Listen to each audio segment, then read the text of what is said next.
dai sekarang menjelaskan Isra Mi'raj itu tanpa maraji, tanpa ilmu, tanpa dasar.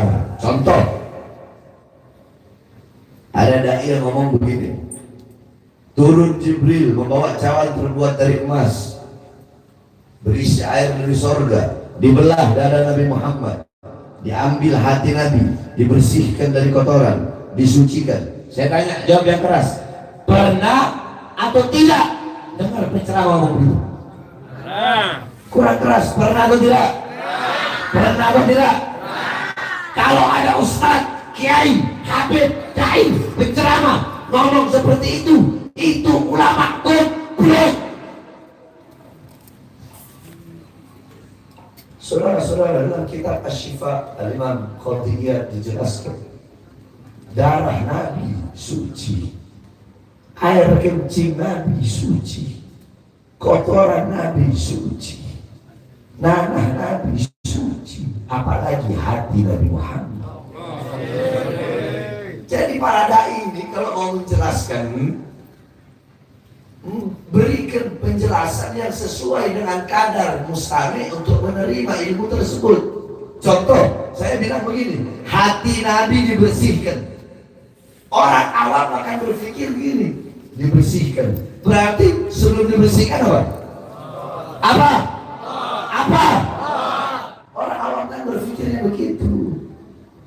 Terus kenapa dibersihkan hati Nabi? Itu tajdid, diperbaharui. Hati Nabi udah bersih, lebih dibersihkan lagi. Hati Nabi udah suci, lebih disucikan lagi. Paham? Terus apa yang dikeluarkan dari hati Nabi Muhammad? Nabi Muhammad rahmatan lil alamin. Nabi Muhammad rahmat bukan hanya sesama Islam, bukan hanya sesama manusia, bukan hanya sesama makhluk, bukan hanya sesama makhluk, tetapi rahmat bagi seluruh alam semesta. Saya tanya, jawab yang keras, iblis itu makhluk atau bukan? Makhluk atau bukan? Nah, yang dikeluarkan oleh Jibril adalah rahmat Nabi untuk iblis. Agar apa? Agar tidak ada celah bagi iblis untuk bisa menggoda baginda Nabi besar Muhammad. Saya kasih kalian maraji'nya. Buka kitab An-Nujjar, kitab As-Siraj Al-Wahhaj fi Haqa'iq Al-Mi'raj, karangan Imam Abu Ishaq Muhammad bin Ibrahim An-Nu'mani Asy-Syafi'i. Kemudian kitab Al-Mi'raj, karangan Imam Abdul Karim Al-Bushairi. Kemudian kitab Ar-Risalah fil Mi'raj, karangan Imam Abdul Hasan Ali bin Muhammad Al-Lakhmi. Kemudian kitab Al-Ayah Az-Zahimah Al-Bahira fil Mi'raj Sayyidu Ahli Dunya wal Akhirah, karangan Imam Al-Hafidh Samsuddin Muhammad ibn Yusuf Asy-Syami Ad-Dimashqi. Satu lagi kitab beliau Al-Ayah Al-Bayyinat fil Mi'raj Sayyidu Ahli Ardi was Samawat.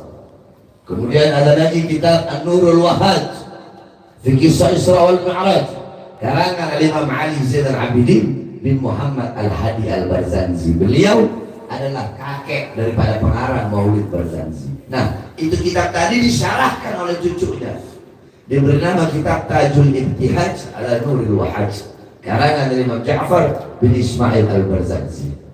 Kemudian ada kitab Qissatul Mi'raj, karangan As-Said Usman Syata ibn Muhammad Syata. Kemudian ada kitab Afdalul Manhaj fi Isbat Isra wal Mi'raj, karangan Imam Al-Hafidh Asy-Syaikh Abdullah Mustafa Al-Maraghi.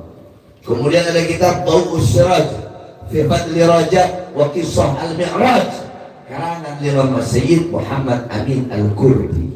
Biasanya kalau daerah Jawa Barat, daerah Banten, itu pondok-pondok pesantren salaf, kiai-kiai salaf, santri-santri salaf, kalau bulan Rajab pasti menghatamkan kitab tersebut. Ngaji pasaran bahasanya kita orang. Ngaji pasaran menghatamkan kitab Daw'us Siraj, karangan Syekh Muhammad Amin Al-Kurdi. Kemudian ada kitab Minhajus Syami, Mukhtasar Mi'rajus Syami, karangan Asy-Syaikh Yusuf bin Ismail An-Nabhani. Kemudian ada lagi kitab Qissatul Mi'raj, karangan Imam Najmuddin Al-Ghaiti.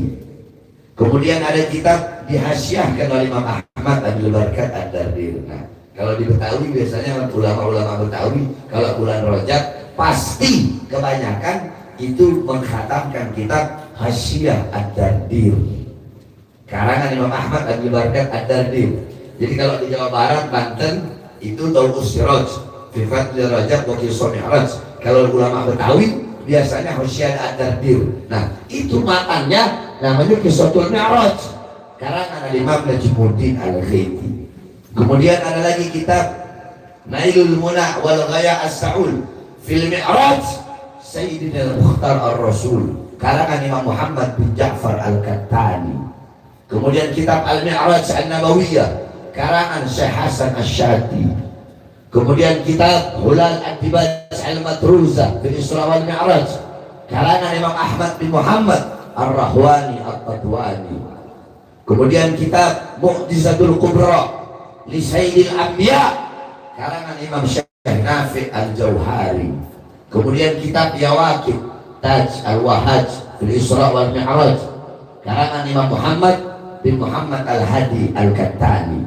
Kemudian ada lagi kitab Al-Anwar Al-Bahiyah fil Mi'raj Khairil Bariyah karangan guru kami Imam besar Ahlus Sunnah wal Jamaah Abuya Sayyid Al-Habib Muhammad bin Alwi Al-Maliki Al-Hasani Al-Maki. Kalian pelajari kitab tersebut, maka kalian akan mendapatkan pemahaman yang jelas, yang rinci tentang kejadian Isra wal Mi'raj. Intinya saudara-saudara, Allah undang dan saya kalau mau jelasin Isra wal Mi'raj 1 bulan gak bakal habis. Saya aja ngajar Ihya.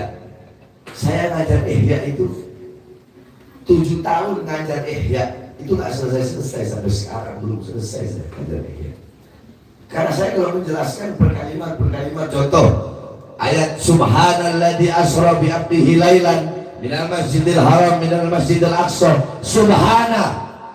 Subhana bima'na tanzih, ay tanzihullah min kulli su' bara'alillah min kulli naqsin. Dan kalau saya menjelasin waktu habis, saya lagi sakit.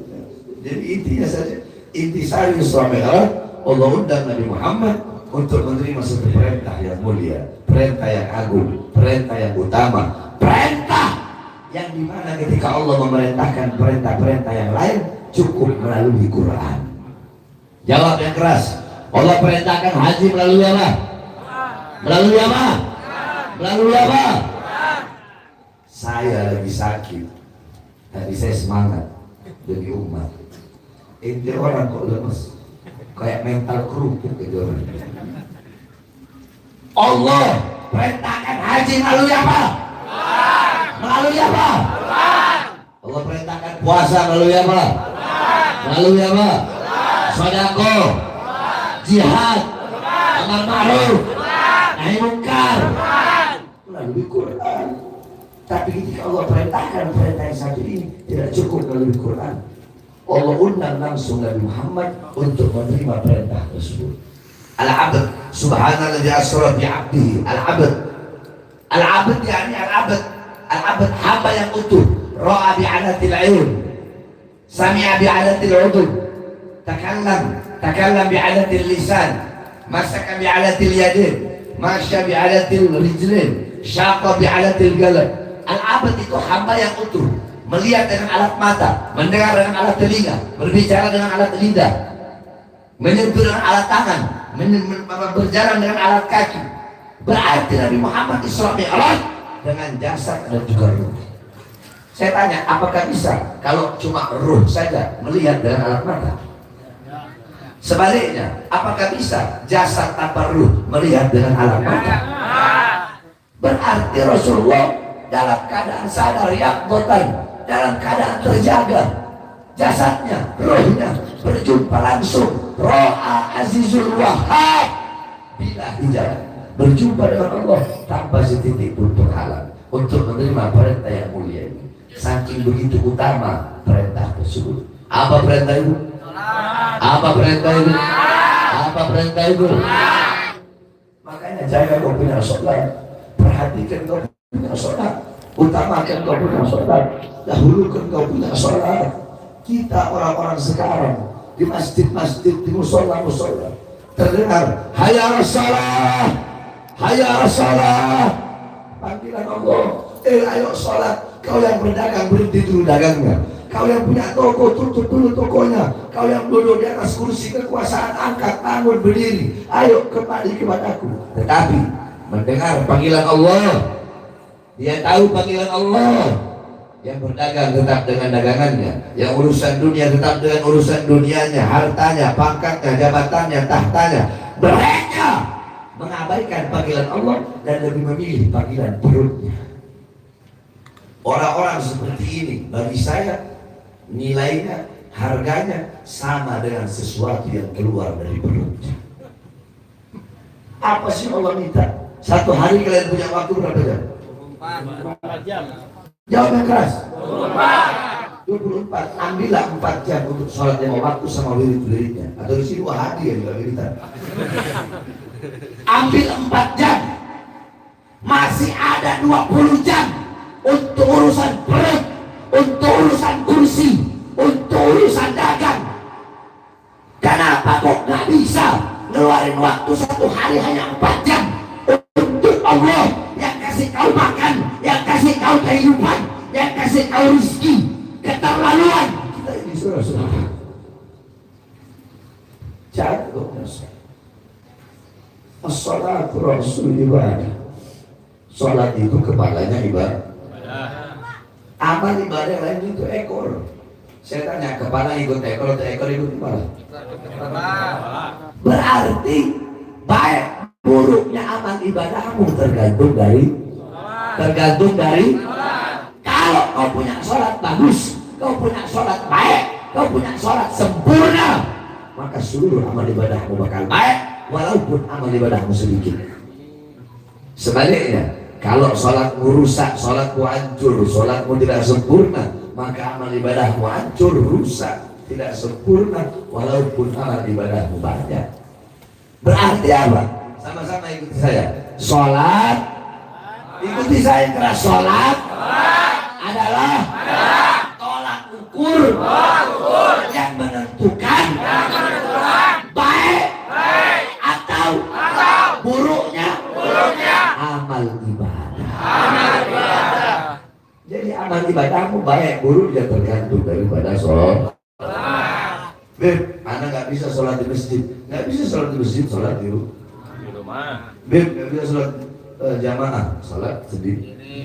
Beb, nggak bisa sholat awal waktu, sholat tengah. Beb, nggak bisa sholat tengah waktu, sholat akhir. Beb, nggak bisa sholat berdiri, sholat. Beb, nggak bisa sholat duduk, sholat. Yang penting jangan engkau tinggalkan sholat. Babi pernah ngomong begini dalam asar. Kata Babi, ana syarra dabbah. Aku binatang paling buruk, aku binatang paling hina. Tetapi sehina-hinanya aku, seburuk-buruknya aku, ada lebih buruk dan lebih hina dari aku. Siapa? Aku lebih mulia, kata Babi, dari orang yang meninggalkan sholat 5 waktu dengan sengaja. Jadi kalau ada orang meninggalkan sholat, bukan babi, bukan. Lebih babi jadi babi. Paham? Jawab coba yang keras. Kalau RT nggak sholat, RT apa? Kurang keras, RT apa? RW nggak sholat, RW apa? Lurah nggak sholat, lurah apa? Camat nggak sholat, camat apa? Bupati nggak sholat, bupati apa? Wali kota nggak sholat, wali kota apa? Gubernur nggak sholat, gubernur apa? Menteri nggak sholat, menteri apa? Presiden nggak sholat, presiden apa? Polisi nggak sholat, polisi apa? Tentara nggak sholat, tentara apa? Ustadz nggak sholat, ustadz apa? Kiai nggak sholat, kiai apa? Habib nggak sholat, habib apa? Orang tua nggak sholat, orang tua apa?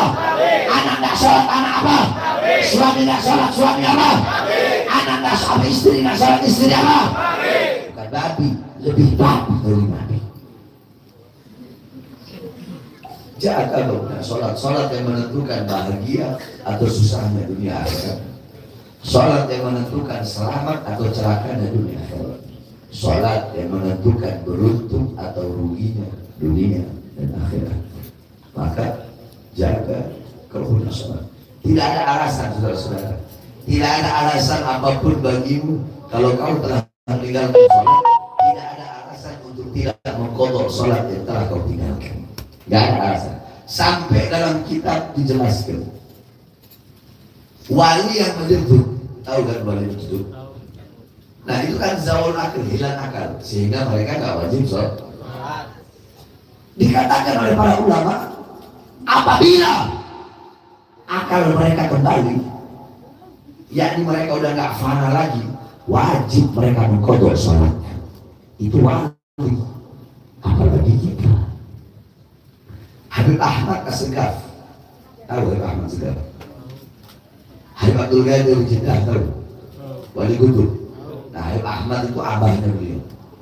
Pernah sholat subuh, sholat subuh di rakaat akhir kalau kita syahud, tiba-tiba fana, lupa segalanya.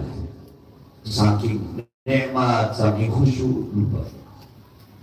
Sejam, 2 jam, 3 jam, sehari, 2 hari, sampai 40 hari.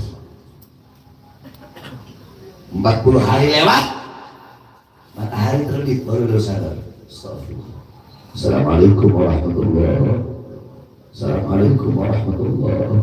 Beliau bilang sama anaknya, ya Abdul Ghadir, apakah telah masuk waktu duha? Jadi beliau kira kelewatannya cuma beberapa saat.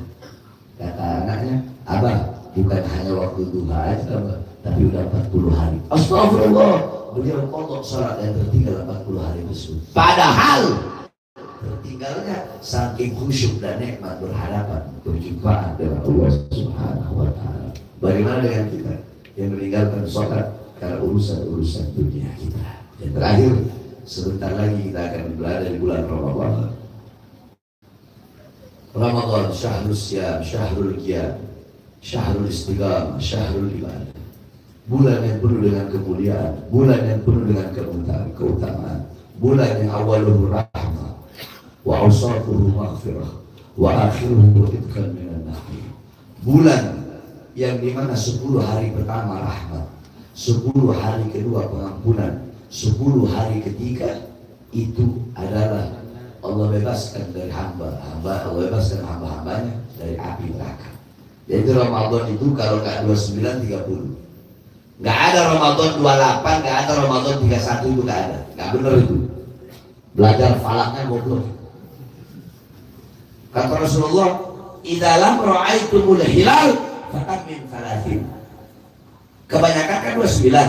Kalau kalian nggak melihat hilal, sempurnakan 30. Paham? Jadi Ramadan kalau nggak 29 hari, 30 hari. Nah, maka pergunakan waktu Ramadan tersebut. Makanya ada tawakufan. Ini kan acara tawakuf. Kenapa kok majelis taklim itu kalau Ramadan itu adatnya tawakuf agar kita fokus dalam bulan Ramadan itu di waktu ibadah. Hatamkan Quran, perbanyak waktu dengan Allah, perbanyak sedekah, lawan hawa nafsu, syahwatmu. Jangan cuma kau hanya dapat lapar dan haus saja. Puasa ya, puasa, tapi kedua matanya memandang perkara yang haram. Puasa, tapi lidahnya menghina, mencaci, memaki. Jangan samain ya. Kalau saya nggak menghina, kalau saya ngomong pejabat, biadab, pejabat bangsat, karena benar bangsatnya, kayak benar biadabnya. Menghibah ibu-ibu, Ramadan ibu-ibu bangun tidur udah fitnah sana, riba sini. Puasa, tapi yang berdagang tetap melebihkan dagangannya, tetap berbuat curang, sehingga yang didapatkan hanya lapar dan tidak mendapatkan nilai apa-apa di sisi Allah Subhanahu wa Ta'ala. Ramadan adalah bulan bagi kita untuk riyadhah, latihan apa? Melawan hawa nafsu. Raja'a Rasul sallallahu alaihi wasallam al-ashab. Rasulullah sallallahu alaihi wasallam beliau pulang dari perang Badar. Perang Badar. Kata Rasulullah raja'na perang Uhud. Raja'na min jihadil asghar ila jihadil akbar. Kita pulang dari perang yang kecil menuju perang yang besar. Rasulullah, bagaimana mungkin ini perang yang kecil? Ini perang yang besar. Ada perang yang lebih besar. Apa itu? Perang melawan hawa nafsu. Musuh terbesar hawa nafsu. Kedua, iblis. Ketiga, kafir harbi. Keempat, baru orang munafik. Nah, hawa nafsu bisa dilawan hanya dengan menahan diri dari rasa lapar. Cuma orang sekarang enggak, kenyang bego, lapar bego. Kenyang goblok, lapar goblok. Itu orang sekarang. Jadi manfaatkan bulan Ramadan. Belum tentu kita nyampe bulan Ramadan tahun depan. Ya, khatamkan Quran. Allah menyembunyikan Lailatul Qadar di 10 terakhir malam-malam ganjil. Kenapa? Agar kita menghabiskan seluruh hari bulan Ramadan itu untuk beribadah agar mendapatkan Lailatul Qadar. Sengaja Allah kasih tahu. Kalau Allah kasih tahu ya udahlah. Andaikan Allah kasih tahu malam 23 pas dia hawi condet. Andaikan Allah kasih tahu Ramadan itu jatuh Lailatul Qadar dia malam 23, ya udah dari malam pertama saya malam 22 gak usah ada. Ntar aja pas malam 23 baru dapat Lailatul Qadar. Enak dong kalau begitu. Makanya kenapa hikmah Allah sembunyikan Lailatul Qadar dalam bulan Ramadan agar kita menghabiskan, memanfaatkan waktu bulan Ramadan untuk beribadah, taat, patuh, tunduk kepada Allah. Allahumma balighna, Allahumma bariklana fi Rajab wa Sya'ban wa balighna Ramadan.